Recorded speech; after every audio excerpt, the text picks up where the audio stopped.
தமிழக சட்டசபையில் இன்று ஆளுநர் உரைக்கு நன்றி தெரிவிக்கும் விவாதத்தின் போது முதல்வர் விஜய் பேசியதும் அவையில் கடும் அமளி ஏற்பட்டது. இதைத் தொடர்ந்து திமுக உறுப்பினர்கள் வெளிநடப்பு செய்தனர். சட்டப்பேரவையில் உரையாற்றிய முதல்வர் விஜய் மாநிலத்தின் சட்டம் ஒழுங்கு நிலை தொடர்பாக எதிர்க்கட்சிகள் அவதூறு அரசியலில் ஈடுபடுவதாக குற்றம் சாட்டினார். கடந்த பல மாதங்களாக மாநிலத்தில் நிரந்தர டிஜிபி இல்லாத நிலை இருந்ததாகவும் போதைப்பொருள் நடமாட்டத்தை ஆரம்பத்திலே கட்டுப்படுத்த வேண்டியவர்கள் அதனை செய்ய தவறவிட்டதாகவும் அவர் பேசியிருந்தார். மேலும் நிர்வாகத்திறன் குறித்து விமர்சனம் செய்பவர்களுக்கு பதிலளித்து பேசிய முதல்வர் விஜய் ஊழல் செய்து அதிலிருந்து தப்பிப்பதை நிர்வாகத்திறன் என்று கருதினால் அந்த வழியை தனது அரசு ஒருபோதும் பின்பற்றாது என்று கூறினார். கடந்த ஆட்சி காலத்தில் நடைபெற்றதாக கூறப்படும் பல்வேறு முறைகேடுகள் வெளிவந்து கொண்டிருப்பதாகவும் அவர் விமர்சித்தார். முதல்வரின் இந்த கருத்துக்களுக்கு திமுக உறுப்பினர்கள் கடும் எதிர்ப்பு தெரிவித்தனர். இதனால் அவையில் சலசலப்பு ஏற்பட்டது. பதிலுக்கு தாவேகா உறுப்பினர்களும் தங்களின் எதிர்ப்பை தெரிவித்தனர். இதனால் அவை சில நிமிடங்கள் பரபரப்பாக காணப்பட்டது.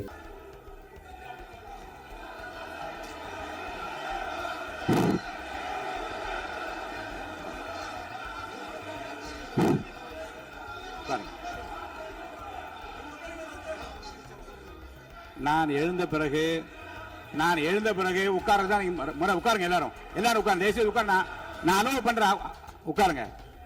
அப்போது சபாநாயகர் முதல்வர் தனது உரையை முடித்த பிறகு எதிர்க்கட்சி தலைவருக்கே பேச வாய்ப்பு வழங்கப்படும் என்று தெரிவித்ததும் அவையில் அமளி தொடர்ந்தது.